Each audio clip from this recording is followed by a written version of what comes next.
little nice little wood from the Philippines, and we also been handcrafted these cars here by some of our engineers, but they are all a little bit older, guys, so we do ask, please remain seated during the duration of the ride. It has a tendency to kind of bump and grind along the way, so for your safety, stay seated. You have a beautiful view, no matter if you're on the left side or the right side. You're going to get gorgeous views of this 105-acre plantation we have today here at Kilohana.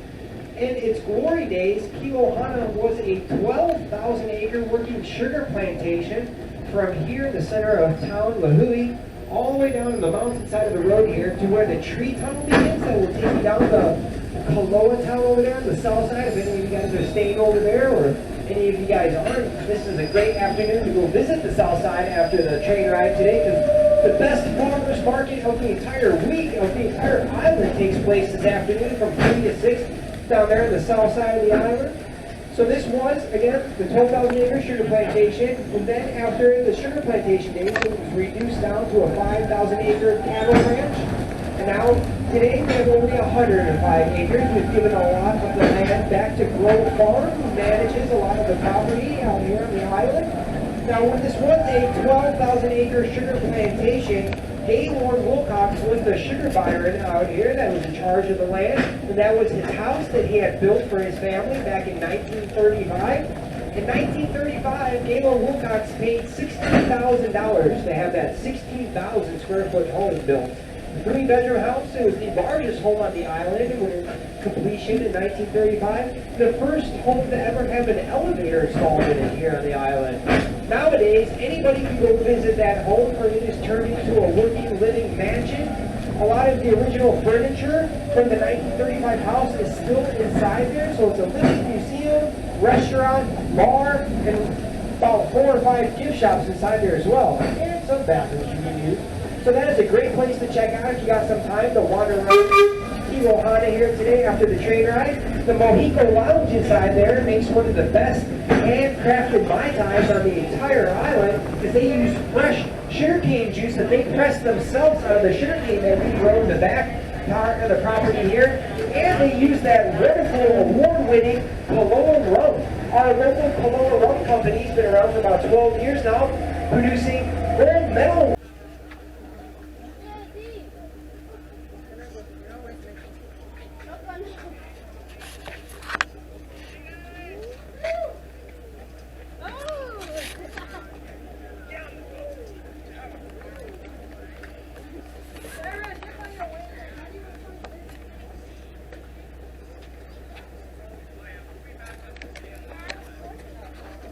Award-winning rums from the largest international rum festival that takes place every year. Every year, we've walked away with a couple different medals from that place. The dark rum has always won the gold medal. And then they have 7 different rum flavors these days over there at the rum company. And they offer free rum tasting inside the rum room, which is the Red Roof building next door to the train depot. So these days, with the COVID restrictions, you do need to make reservations in advance for that free rum tasting. Or if you want to try that local old metal award-winning rum in a different version, out here at the train station, we opened up a brand new tour where we'll take you down into the jungle in our lifted pickup truck to drink Mai Tais down in the jungle. On our rum safari tour, if you're 21 and over, you get to ride in our Jurassic Park trucks down into the jungle where we'll do a rum tasting of 5 rums, make a Mai Tai, and then head over to a second location where you'll have another cocktail. So that's Chocolate laying down out there, and this is Eeyore with the white nose. Chocolate and Eeyore, the 2 donkeys out here, are to remember the original modes of transportation here on the plantation. Before steam locomotives were introduced to the island, donkeys were the only way sugarcane workers got around the property, and it's how they moved the sugarcane all from the plantations to the mills. Then in 1881, the first steam locomotive engine was introduced out here to the island of Kauai, the town of Kilauea, located over on the north shore of the island. Today, if you go visit Kilauea, it's where you're going to find our beautiful lighthouse and bird sanctuary. But Kilauea was the first place on the island to have railway laid out. They had a 3-mile track, and eventually, by 1925, all 10 of the sugar plantations here on the island had their own railway system. Of course, this is really the only railway left around here, and these tracks we actually laid out ourselves. They are not the original tracks. We laid these out. A couple of the other trained conductors laid these tracks down all by themselves. They're hand-laid 36-inch narrow gauge tracks. The instruction booklet said it would take 3 months to do. They said we got it. 18 months later, we had ourselves some tracks. But for 17 years, we've been running around this place, and okay, you guys are going to experience about 80% of the tracks that we laid out today in our little figure eight. As we use the front half of the property here, we're going to be heading to the behind the scenes here at Kauai, the back half of the property, where the only way you can experience it is by coming on one of our tours, either the Rum Safari tours, the train tour that you guys are doing today, and starting next week, we're going to be doing our fruit picking tour, where we'll take you guys on a nature walk around our property, where we have a fruit orchard where you will taste the fruits right off the trees. There's much fruit that you can carry out of this place, and that tour is over here, allowed to take with you. So it's a tour and a grocery shopping experience all in one right there. Now we do have ourselves about 40 different varieties of fruit throughout the plantation. We have 3 different varieties of bananas that are grown over here in Elmer's Banana Patch. Now Elmer is a local farmer that gets to use part of our plantation for free to raise all his crops to sell at the farmer's market. Now for him using our land for free, we get to use it as a tax write-off. It works out for everybody. But if you ever go to any farmer's market, you see a tent set up that says Elmer's by Kilohana, this will be all the stuff that Elmer's got for sale over there. So the bananas he's selling are ladyfinger bananas, apple bananas, and ice cream bananas. There are about 6 different varieties of bananas all together grown out here in the islands, but the apple banana is by far everyone's favorite. It's not some sort of hybridized banana with an apple. It is just a banana. And it has more firmness of an apple to it, a little sweeter taste, kind of like a green apple, than your normal Chiquita banana. So if you guys haven't tried an apple banana while you're here on the islands, definitely recommend trying out those guys or any of the other 5 varieties that grow out here. It makes 6 total. But the digestive system will help break down everything that you consume throughout the day. So if you want to have a healthy gut from start to finish, have yourself a papaya. Good to go all throughout the day. Now papayas, they grow super fast. Just a couple weeks and you can get some papayas in season. Where bananas, it takes about 18 to 20 months before you're going to get your fruit off there that you can consume. So those banana plants that are growing, they are all plants. They are not trees because they don't have any wood materials to it. It's just a fibrous material that creates the stalk of that banana plant. As you can see, it kind of sheds and peels away. After the banana bushel is plucked off the plant, you actually have to cut the plant down at the base or peel away at it until it falls over. A new plant has to grow from the bottom. When a new plant grows from the bottom, you'll get another bushel of bananas in another 18 to 20 months. So 1 bushel of bananas per banana plant in its life cycle.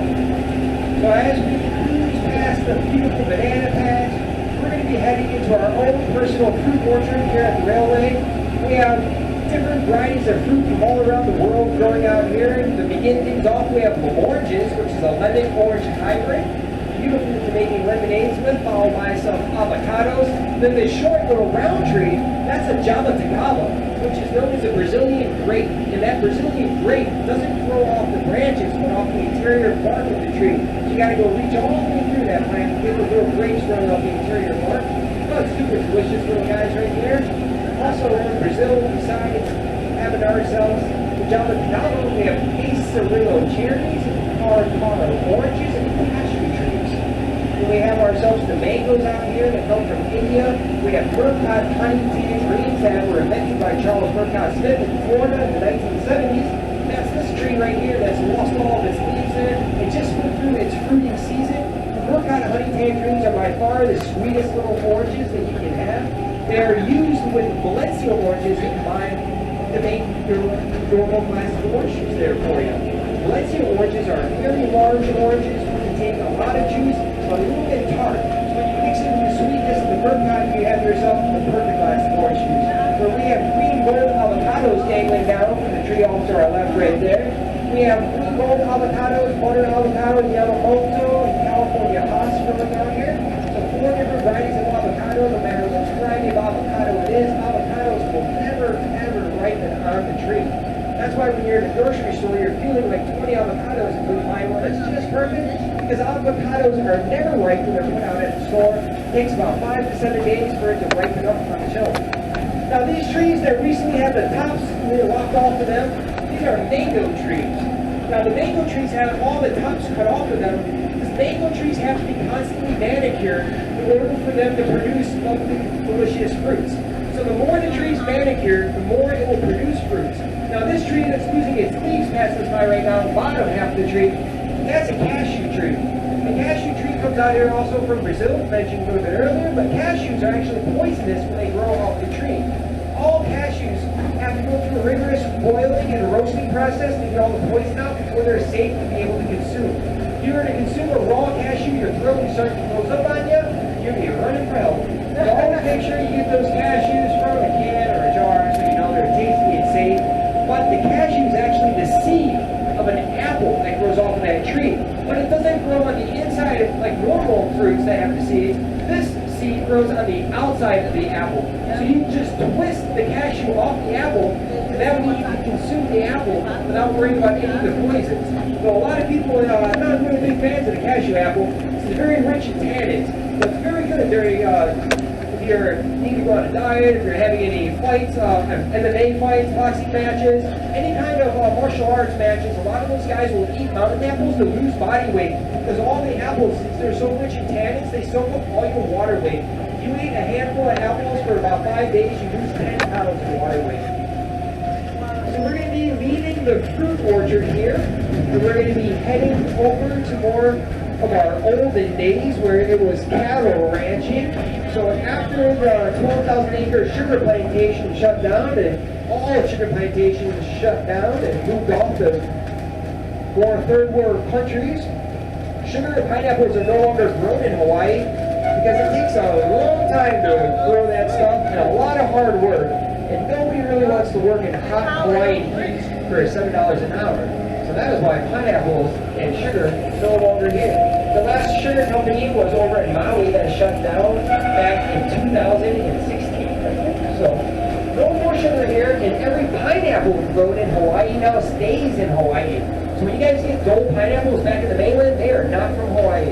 They're from Mexico or they're from the Philippines. Every golden, delicious pineapple grown here stays here. So enjoy as many of those lovely pineapples as you can while you're here on the island, and be on the lookout for what is a very unique pineapple you can only find here on the island of Hawaii. It's called a sugarloaf pineapple.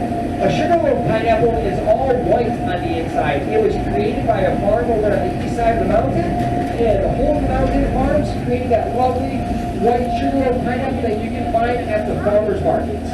Now the coconut trees growing on the left-hand side here, those are our little coconut grove. Those are all Samoan coconut trees. As we can see from the two in the front here, they're only about 5 feet tall. Samoan coconut trees are known as dwarf coconuts. They are as tall as they get, the shortest coconut tree out there. So typically only 5 to 6 feet in height. Makes it nice and easy to reach up and snag one of those green guys down. When they're nice and green, you can just pluck off the top of it with a butter knife. That way you can enjoy that electrolyte naturally filled water on the inside.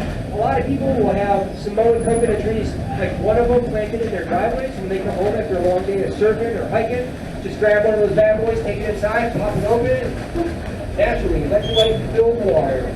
We're over to our right hand side right now. That is our 2,000-pound Brahma Angus X12 mix. His name is Red Bull. Red Bull is the proud father of about 5, 6 recently born calves over the last year. The cattle out here are brought to us by the Wailua Ranchers over on the east side of the island. There's about 3 families still producing cattle here on the island for local beef. That's a little brownie down there hanging out in the sunshine. A little brownie was born about 6 months ago. All his brothers and sisters have been separated to a different pit that we'll see a little bit later along the ride there. Now, Red Bull for the mountain, and on the other side of Giant Outfield is Kipu Kai, the most sought-after beach here on the island. When you guys leave and head back to the mainland at the end of your vacation, when the plane goes and takes off, the last thing you can see of the island as you leave is Kipu Kai, which means fond memory. So it'll be the last thing you see as you leave. Now guys, we're going to bring the train to a stop here in a minute to give you an opportunity to disembark the train if you'd like to participate in our animal feeding experience. Now the animals that we have over here, there are also the Red Bull's calflings over here. There's a horse named Buttercup, there's a donkey named Steiny, Now the Steiny, the donkey, and Buttercup, the horse, they are super nice. And you can even pet them. You can hand.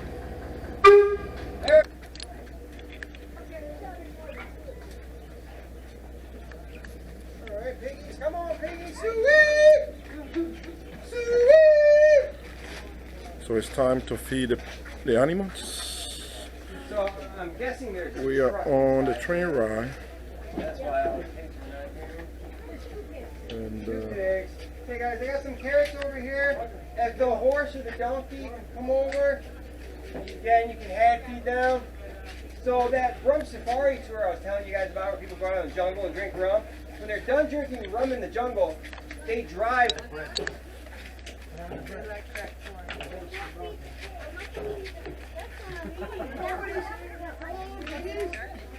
maybe is it up? Oh, it's hot.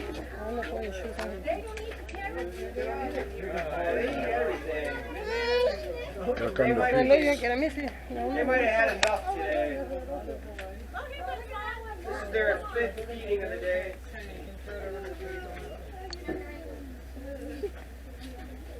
Las personas in the car, sorry.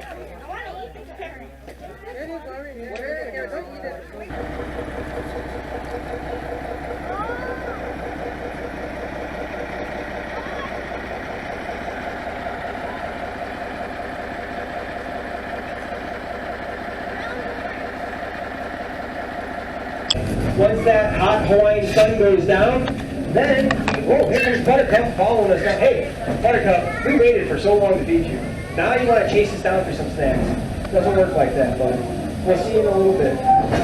We got one more food coming later. I'm so proud of that horse. About 8 years old is Buttercup right there. There's Steiny the donkey out there. Now, Steiny the donkey is, of course, the sheriff out here keeping these pigs in control. Now, out here, the pigs are very happy. They're the happiest pigs on the entire island because they do get fed 5 times a day from the train. They get fed 3 times a day from that rum safari tour. They get fed twice a night when we have luau happening over here at Luau Kauai that takes place behind the train depot. One of the most popular luau's in the entire state of Hawaii right there is Luau Kauai. And the feast, of course, of that luau is Kalua pork. And these pigs, super stoked because they will never be that pig as roasted over there for the luau, but they will eat all the leftovers without hesitation. So those pigs not only get fed from the tree, but they get all the leftovers from the luau, and they get the leftovers from the restaurant up in the front. So these are very happy pigs, where all the other pigs on the island have to scavenge and hunt for food. So a lot of the pigs use their tusks in their nose to dig up the ground looking for rotted fruits and grubs down, so they can be very can really tear up farmland, so people try to protect their land from the pigs as much as possible, but they're very active again. They come out at nighttime. So if you guys are new to the island, be very careful driving on our roads at night. A lot of people have the tendency to throw food scraps outside their windows during the day when they're driving. Those pigs will come out there at night and clean up all those food scraps by the sides of the road.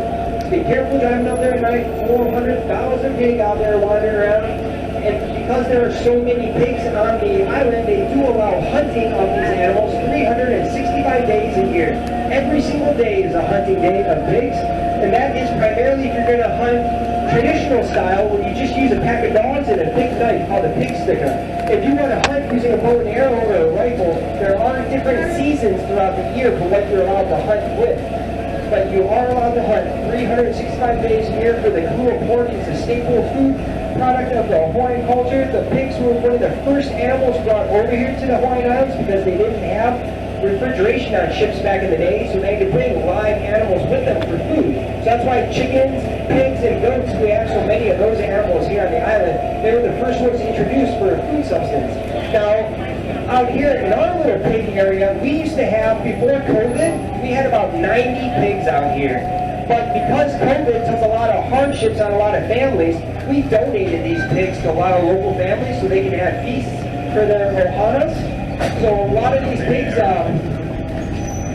that get plumped up very well from all of our feedings, they went on to give nourishment to a lot of families during that hard time here. So we are restarting our pig population out here. So we do have about 15 pigs out here right now.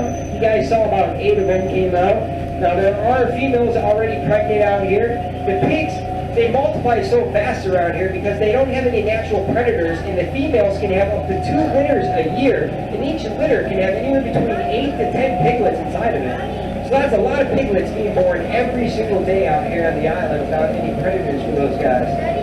Now there are some of Randall's new calflings. All the calflings inside here were born over the last year during COVID. Hey guys. They never come over for the animal feeding yet. They haven't learned yet that there is food on the other side of the grass there. But we'll get there soon with those guys. Now, besides the 400,000 pigs on the island, there's probably about 600,000 chickens on the island. Now, there's chickens all over the island here in Kauai, not because of some hurricane or something along those lines somebody might want to tell you. There's chickens all over this island because there are no predators for them, just like no pigs. All the chickens on the other Hawaiian Islands have mongoose that were introduced, so the mongoose really controls the bird population, not just chickens, but birds in general. We are the only mongoose-free island of all the Hawaiian Islands here on Hawaii, so that means we have the most chickens, but it also means we have the most native Hawaiian birds, we have the most endangered birds, we have bird species that live up in Mount Waialeale, the rainiest measured spot on Earth, and the Alakai Swamp, the highest elevated swamp in the world, is up in Waimea Canyon. There's species that live there that you won't find anywhere else in the world.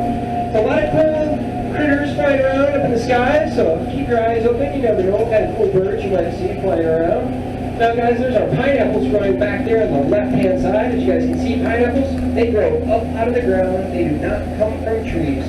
A lot of people get confused by a certain fruit that grows in a tree, and that is called a lahala. Now right now guys, I'm going to step off the train to switch the switch. I will be back in a moment. Those are some of the lychees that we got coming in season right now. Now the one bird that flies around here that we're not fans of is a green parakeet that has a red ring around its neck. It was introduced accidentally here to the island from a family from Australia.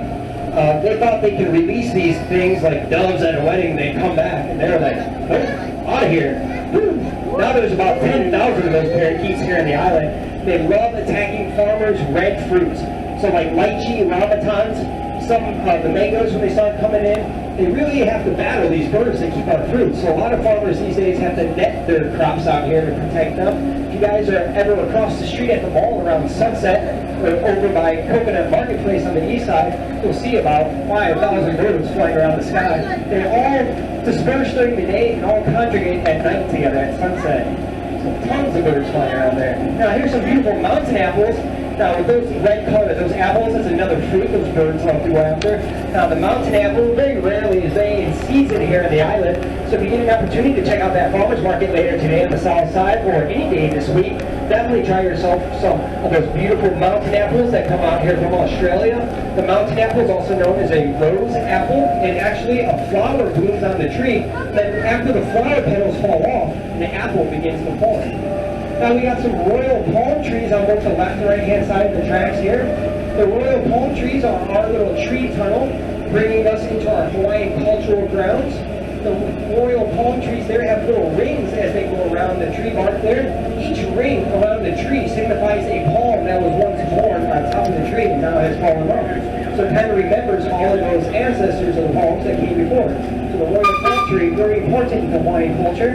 There's those guys that drove through the big area, that rough safari truck. They're going to use some of the lovely citrus that is grown over there in our orchard, along with some white rum to make themselves an organic cocktail. Then we got our boys Fletcher and Tanju over there serving up some beautiful drinks. So those guys tasted 5 different rums down in the jungle, made a Mai Tai, hung out by this giant banyan tree in the jungle. Now they're hanging out here by our taro ponds. So these green heart-shaped plants are taro. Taro, over on the north shore of the island, in the town of Hanalei, they are the largest producers of taro in the world. Very important plant to the Hawaiian culture, where the root of that plant is what you mush up together to create poi, which is a staple food of the Hawaiian culture. Now the thing with poi is, if you haven't tried it yet, piece of advice for you, definitely try it. Do not be afraid to try it, but never eat it alone. Poi is not meant to be ate like applesauce. Poi is like Hawaiian ranch. It's a dipping sauce. So when Hawaiians back in the day, they didn't have refrigeration, they heavily salt their foods. But when they go to eat that, they didn't want to eat a bunch of salt. So by dipping it in the poi sucks the salt off the meat. So you don't really taste the poi, the salt, you taste more of just the great meat flavor. Now, if you guys look over to the left, you can see that tree that has a fruit hanging out of it. That looks like a pineapple. So that is the Lahala tree. That Lahala tree with its big palms on it, it's got its root system above the ground because it can walk. That tree moves itself every year towards the closest watering source. 3 to 5 inches that tree will move in a year, 5 to 7 feet in its lifetime. It is the original tree of the Hawaiian Islands. It's been here so long when there was just lava rock. That's why it's learned to get up and move itself towards water for survival. Now, over on the right-hand side, we have a sustainable organic farm that's being raised of herbs and spices, vegetables, and dryland taro. Some of the products over here will be used inside the restaurant over at the front. So, in exchange for providing some beautiful organically raised herbs and spices, they get to live for free over here. Not a bad deal. Free living in Hawaii. Now you got Tahitian lemon and limes right across the way here.